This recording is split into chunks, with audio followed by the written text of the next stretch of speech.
About 20 years ago, when I was 5 going on 6, I dressed up as Pennywise the Clown for Halloween. I wore the costume all day due to my school letting us wear them for parties in our classes. When we were dismissed from school, my father met me with a pleasant surprise. He was dressed in a yellow raincoat and had a hat on, and he was Georgie from the movie It. He held my hand as we went to the car, then we drove home. A few hours go by, and my father took me out to go trick-or-treating because my mother wasn't feeling too well. The night went on as scheduled, kids bombarding doors for candy, teenagers scaring each other, and parents losing their kids. Everyone loved our costumes. Again, I was Pennywise the Clown and he was Georgie from the 1990 It. My father held my hand in between each house and waited at the end of each driveway. One house took longer than others, and I remember that I was very anxious. Once I received my candy, I remember that there were more people than usual, and I had to run through a crowd to get to my father. I reached him, held his hand, and off we went, but it was the opposite direction of where we initially were going.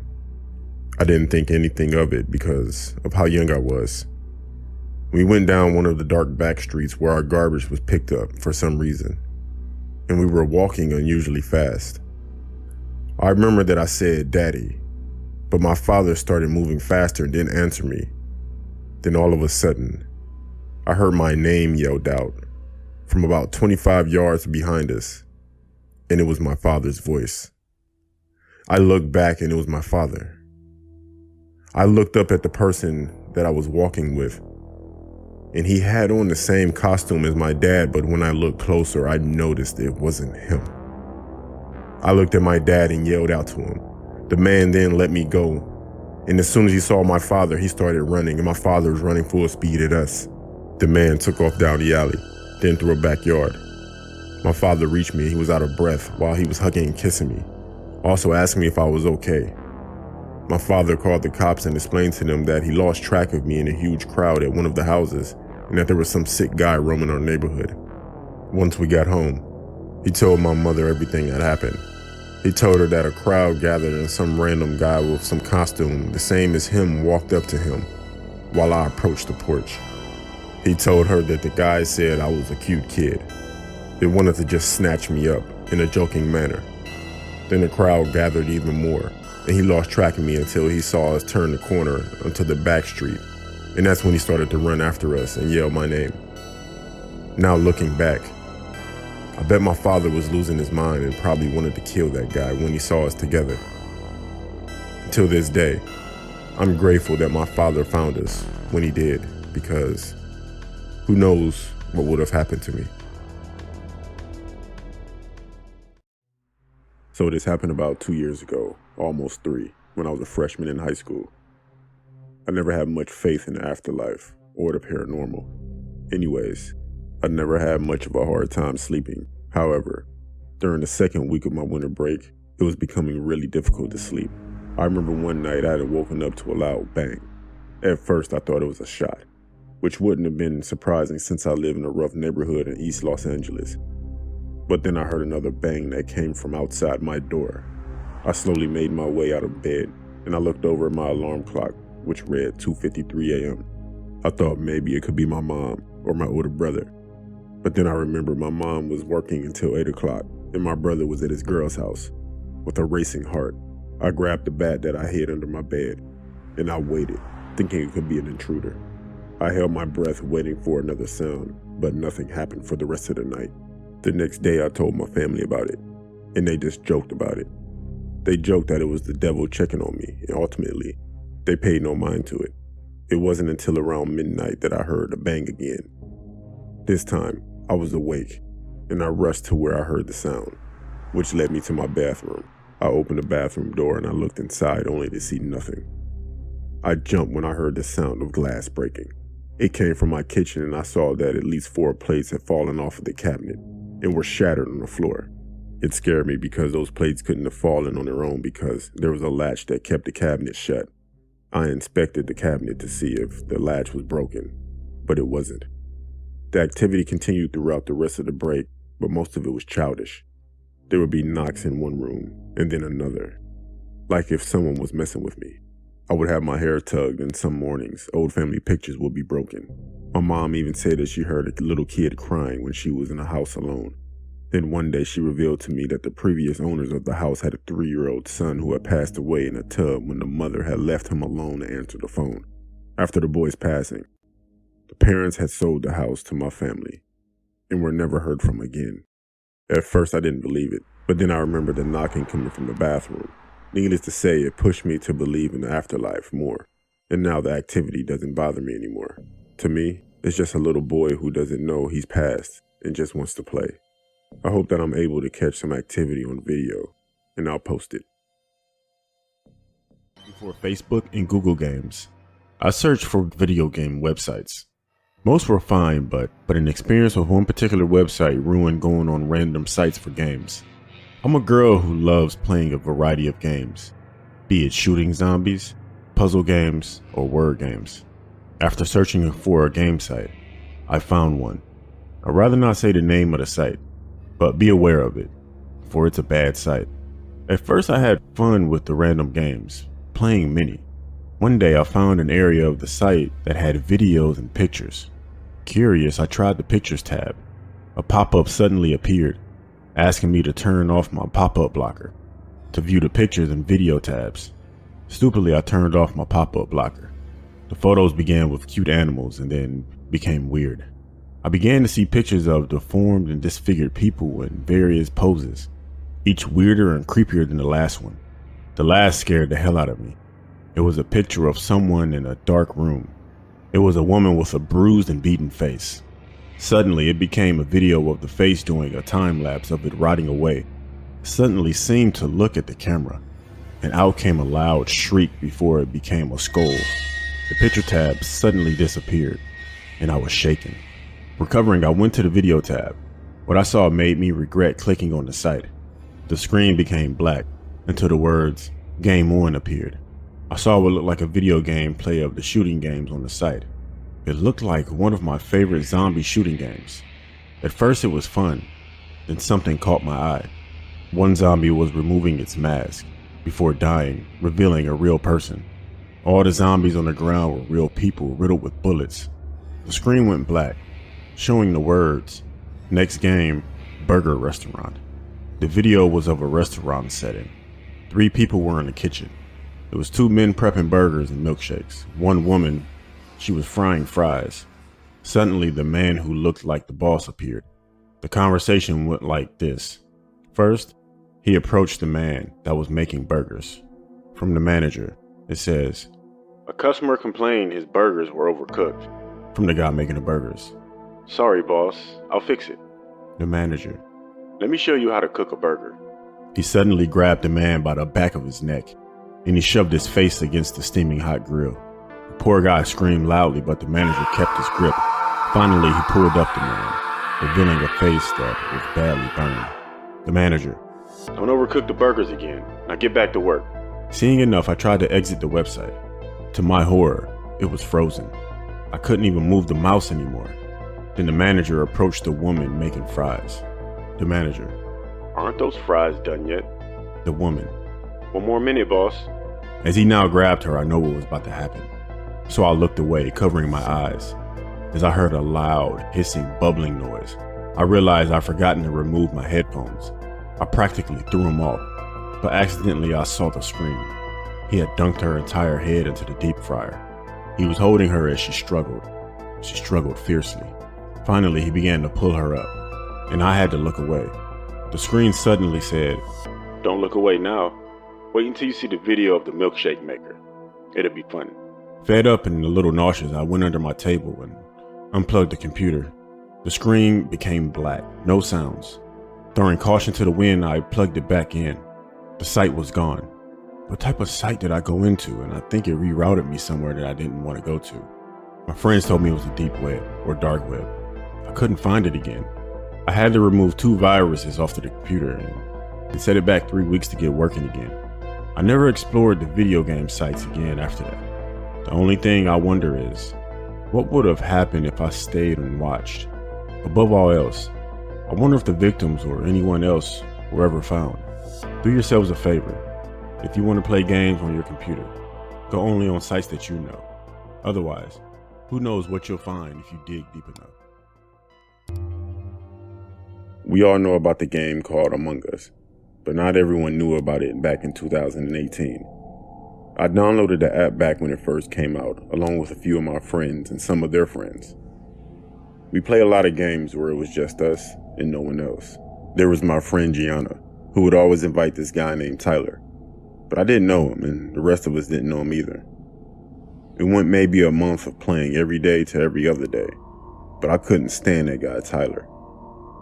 He would always try to turn everyone against each other and would get mad that I call him out. So one day, I told everyone that I won't play with them again if Tyler continues to play. So everyone, including Gianna, chose to not play with Tyler anymore. That decision was made while we were in the middle of a game, and Tyler was voted out. Before he left, he said he'd see me around. We all laughed sarcastically and said that he's mad and he's a tough guy. The next day, I was just getting home from school like I usually do, and ate some food. My older brother had a basketball game because he played for the varsity team in our high school. So my family left me because I just wanted to stay home. As I were laying down in bed in my room, which is on the first floor near the back of the house, I heard my back fence move. I looked out of my window and I saw that the light came on because it was dark by this time. I didn't see anything or anyone, so I continued watching TV and texting. I then began to doze off. The knock on my window immediately woke me up completely. I looked out the window, and standing there was some guy in a black Nike hoodie, black sweatpants with a pipe in his hand. The guy smiled at me and said, "Hey, I'm Tyler. What's up now?" He hit my window with the pipe, and it cracked the window, then ran to my back door. I called my parents and started to scream and yell. They were actually pulling up to the house from the game, getting ready to walk in. I ran out of the front door and I'm guessing that guy ran away hopping my back fence. I called Gianna and asked her how he knew where I lived. She told me that he was actually her boyfriend from another school and threatened her if she wouldn't give him my address. I've never been so afraid in my life. And I also never knew anyone could get that mad over video games.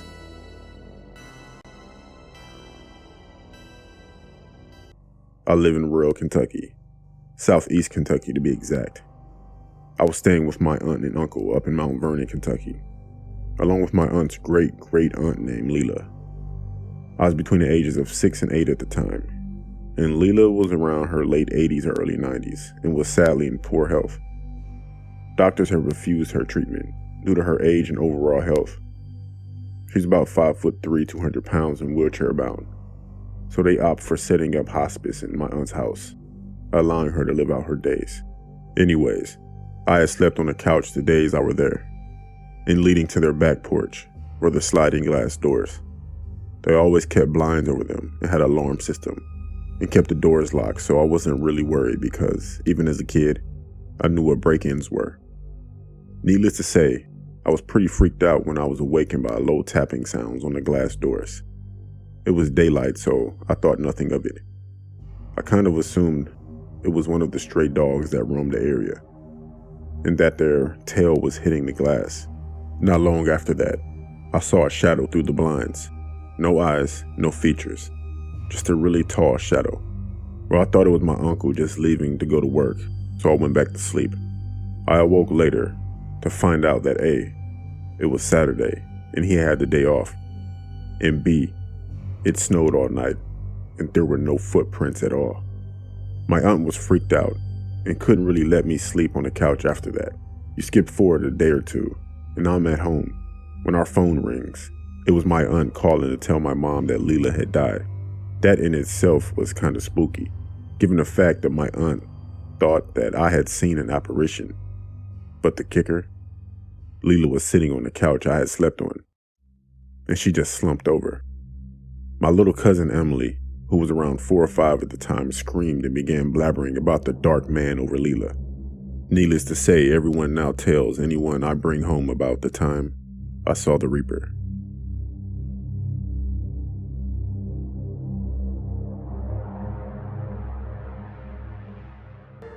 So one day I was at the gym, just doing cardio on a treadmill. It was pretty empty, not very many people were there on a Thursday at noon. I always use the treadmills in front of the mirrors so I can pay attention to the surroundings. I was on a treadmill 2 away from the end and all of them were empty except one at the opposite end. This man gets on a treadmill right next to me, which is weird, but okay. I have my headphones in and I'm watching a show, and every so often I look up at the mirrors just to check on my surroundings, and every time I look up, this man is staring right at me. Around 37 minutes of my 45-minute planned cardio workout, he drops his phone, but he drops it on the side that I'm on, off his treadmill. I was watching in the mirror and he basically threw it down next to me. He gets off the treadmill, picks his phone up, and then he taps me on my shoulder. Now, I never took my headphones out, so I couldn't really hear what he was saying, but it seemed like he introduced himself, but I never caught his name. And then he asked my name and I gave him a fake one. He then said something else and it looked like I couldn't really tell, I couldn't hear him, but it looked like he was saying, "Do you want fudge?" for some reason. I don't know why he would ask me that, but reading his lips, it looks like he said, "Do you want fudge?" Again, I couldn't hear him. I just nodded and I returned to my show, clearly uninterested in whatever he was saying. At this point, I only had like 5 minutes left, and every time I looked in the mirror, he was staring right at me. I finished my workout and I went to the stretching area that is near the treadmills, but I'm still in front of the mirrors. I also took a glance at how long he'd been on the treadmill, and it was something like 8 minutes or so, but it wasn't long enough to get a workout or even a warm-up. When I moved to the stretching area, he moved to the closest machine and was still staring at me. I actually caught him staring at me when I was on my back and I had my legs behind my head. Yes, that is a stretch that I do. He then walked a little closer, and at that point I took off and I got out of there. I ran out the door. I didn't look back at all. I got to my car, sat down, turned it on, and I grabbed my seatbelt. And as I was about to click it into place, my passenger side door opened and I saw that man reach across the passenger seat. I yelled at him to get out and off my car, and I pulled out the parking spot with both doors wide open while he was holding onto the door. He fell off the car after holding on for about 20 meters. I drove a mile down the road with my passenger side door open. When I got home, I noticed that the man dropped a bag on the floor by the passenger seat. In that bag, he had duct tape, a hammer, and some spermicidal lube. Then the next day I went into the gym to report him, but like I said, I never got his name, and the gym didn't want to look at the cameras with me right there, and said that once they figure out who he was, they'll let me know and they'll talk to him, which really didn't feel like they were doing anything about the situation. So the next week I canceled my membership and I never went back to that gym. My name is Valentine and I live in Windsor, Ontario. This is a horrific story that happened to me, and I'm willing to share it with you. I feel I need to get this out, so here it goes. This story happened about a decade ago. My mom was acquainted with this weird but nice guy named Michael. They would often hang out and she introduced me to him at some point. I noticed a creepy vibe when I was around him, but as I got to know him more, I really didn't care. He even got me a real dream catcher, as I was into that kind of stuff, and this got me to respect him. However, there was this one day my mom was at her friend's house, and I was home alone. Michael was driving a minivan and pulled up to the driveway and started honking his horn for my mom. I went outside to tell him that she wasn't home. He grinned at me. He grinned like he was going to get what he wanted. Well, I think he did because he asked me if I wanted to go get some ice cream. And I, being a little kid, didn't know better. I said yes. He told me to hop on in. I got in and we drove down to this place called Dairy Delight. To be fair, we actually did get ice cream, but the car ride back was just weird. We started driving in a direction I wasn't familiar with. I asked him where we were going. His response was, "We're going to see your mom." He said that with a dark smile on his face. But that didn't make any sense. My mom was busy during this day, and there's no way she would have been able to be picked up by this guy. I started feeling a pain punch in my stomach. I nervously said, "Maybe we should go back to my house." And he turned back to me and glared. After glaring at me for about 5 to 10 seconds, he said in a very dark tone, "No." I noticed he was pulling over, and there was a guy standing on the road with his thumb out. Michael pulled over and told him that he would drive him to wherever he was headed. The guy got in the van, and we drove off in what felt like a hurry. For the record, I was in the back seat. Michael and this guy both smiled and looked at each other, then at me. This guy was messy, wearing a stained green shirt and cuts on his pants. The two were talking back and forth to each other about stuff I don't even remember, but they seemed to be getting along like they knew each other. I already could tell that Michael knew this guy. He wasn't a hitchhiker. I was scared out of my mind. I wanted to go home. I failed to notice this earlier, but in the way back of Michael's van, there were pictures. What scared me straight was one of the pictures was of me. It looked like it was me walking home from school. I finally realized what Michael's true colors were.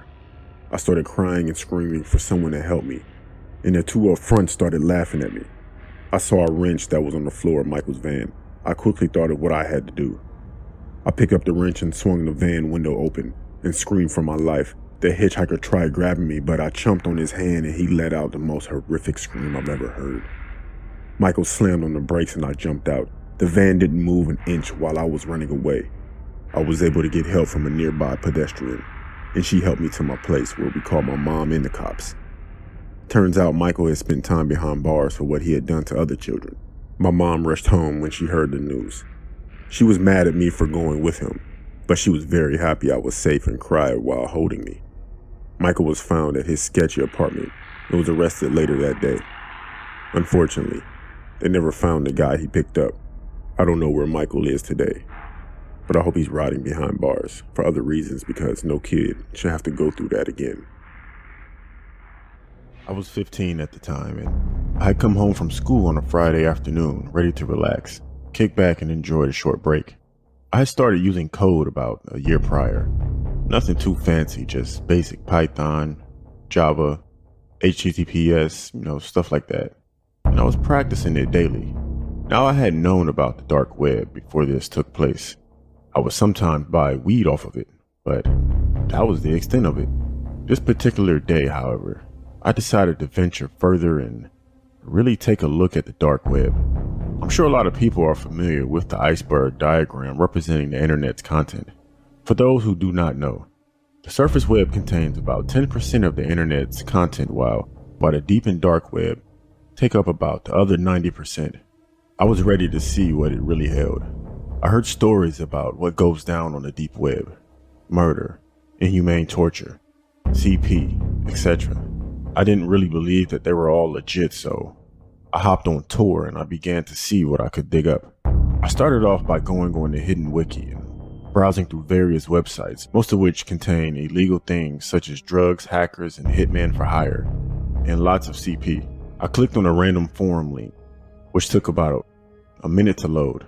I wish I could remember the name of it. It was a forum where people could pick a topic that they wanted to talk about, such as politics, dealing with mental health, and stuff like that. I noticed one of the topics was a pedo forum. I don't even want to go into detail about what I saw on there. There was one particular one that caught my eye. The link was in all red, while the rest were all black. It said, "Not for the weak, enter at your own risk." Curious as to what this was, I clicked on the link and it brought me to a chat room. I realized that nobody was saying anything in it, only sending links. This set off alarm bells in my head, red flags, because I had no idea what was going on in these links. This was a cluck situation.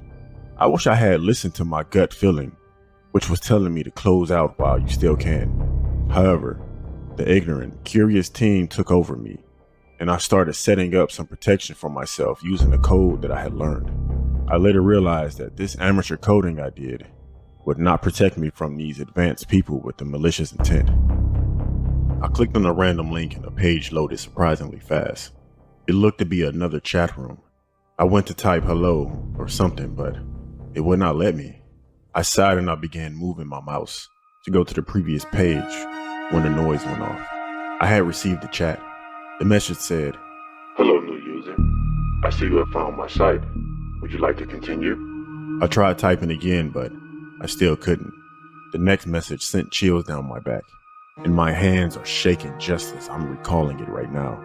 It read, "No, son, not the keyboard." I tried turning off my computer, but of course, nothing worked. Another message popped up saying, "I'll guess I take that as a no." The screen suddenly changed and the video began playing. It was a black screen, but I could hear a deep voice from a man, and it said, "Unfortunately for you, you do not have a choice." I grabbed a sticky note and I put it over the webcam, and the voice on the screen said, "Ah, so we're playing games now, huh?" The video then began to change, and I then realized the man was taking his hand off the camera. He was a short man, maybe about 5'11", but that brought me no comfort. He held up a knife and said, "All right, name any body part." I then for the first time noticed a cloth in the corner of the room covering something up that had a foot sticking out of it, which could only be a body, or I'm assuming. I had enough. I unplugged my computer and I laid on the floor, panting for hours until I could finally get up. Honestly, that was the last time I went on the dark web, deep web, whatever you want to call it. I now suffer from anxiety, and I won't touch a computer unless I have to. Just be safe out there, guys.